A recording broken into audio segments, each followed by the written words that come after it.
Congratulations, you're an egg-laying mammal. You're stuck inside a hard shell for about 10 days, packed into a damp burrow your mum hastily built at the edge of a creek.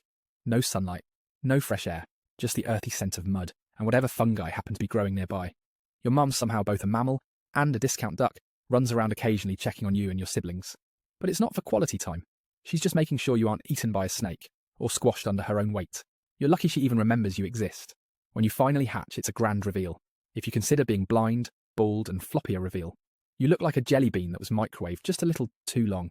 You can't see, you can't walk, and your fur, if you can even call it that, is so non-existent that you might as well be a wet noodle.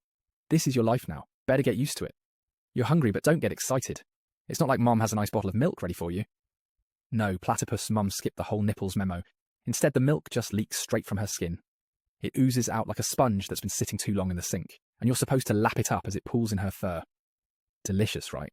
You sit in the dark, occasionally latching onto her fur for another hit of skin milk. Your existence is slimy and useless. You're more blob than baby, and it seems evolution has no immediate plans to improve your situation.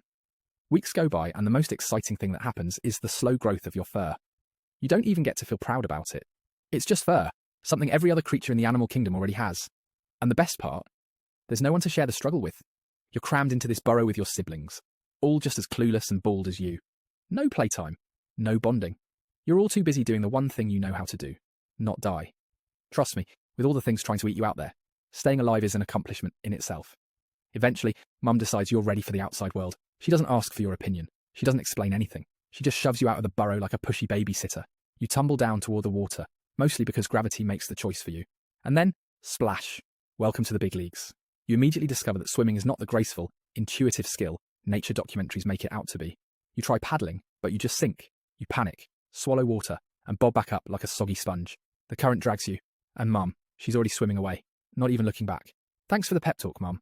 Once you stop flailing long enough to figure out how your webbed feet work, you manage a pathetic doggy paddle. It's not pretty, but it's progress. Then comes the moment you realise the water isn't safe. Birds circle overhead, and snakes slither near the shore. Everything with teeth seems to have spotted you, and you are officially on the menu. You dive into the mud because what else are you going to do? Fight? No, you sit there, submerged in the muck, hoping they lose interest. Sometimes they do, sometimes they don't.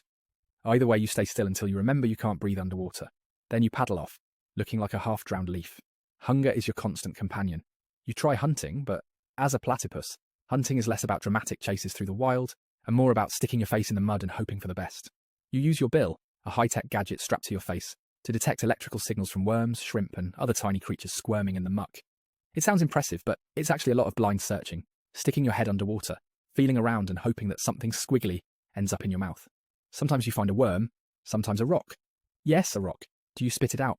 Nope. You eat it. Not because you're starving, but because eating rocks helps you grind up your food. Your life is now voluntarily swallowing gravel so your body can figure out how to digest a worm. But sometimes you get lucky. You find a shrimp. It's not much, but it's better than mud. You gulp it down like it's the best meal you've ever had. And then, back to the muck for more blind foraging. By the time you were a juvenile, you've figured out the basics of survival. Don't drown. Don't get eaten. Find something edible every so often. You're better at swimming now, though you're still far from graceful. Your fur has thickened, and you've gained a little confidence. Not much, but it's something. Because life is still a never-ending headache.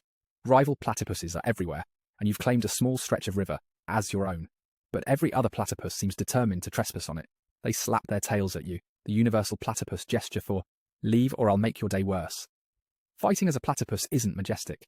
There are no cinematic leaps or snarls. It's just a lot of thrashing, flailing, and tail slapping. Picture two angry dish sponges slapping each other in a puddle. That's what it looks like. And if you're a male, you've got venomous spurs on your back legs, which sounds cool, right? But when you use them, all they do is hurt.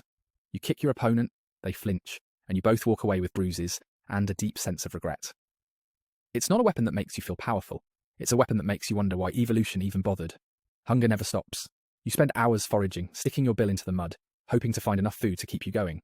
Worms and shrimp don't pack much nutritional punch, but you make do. Every day is a battle for survival. At least you're not drowning anymore. Progress, right? Once you reach adulthood, your mum's had enough of you. She just leaves. You're on your own now.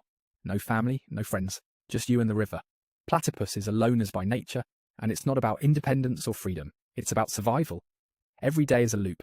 Paddle around, dig for food, find food, and repeat. Occasionally a bird swoops down and you dive for cover because you're still low on the food chain. It's not glamorous, it's survival. Sometimes you run into another platypus. If it's a female, things get awkward fast. Platypus courtship is nothing short of strange. You swim in circles around her, hoping she doesn't slap you. She either ignores you, slaps you, or, on very rare occasions, decides you're tolerable enough to mate with. It's romance at its finest. If it's a male, it's worse. More tail slapping, more fighting, and more pointless injuries. You'd think by now you'd be good at fighting, but no. Every scuffle feels like an exhausting waste of energy, and you both leave wondering why you bothered.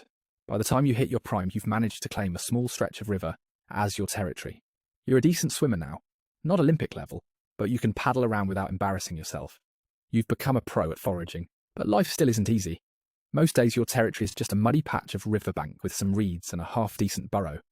On a good day, you can dig up enough worms and shrimp to keep your stomach from growling. On a bad day, well, it's drought season, and you're stuck poking at cracked mud, hoping for rain. If it's not a drought, it's a flood. The water rises, your burrow fills up, and you scramble to rebuild, all while avoiding becoming someone's dinner.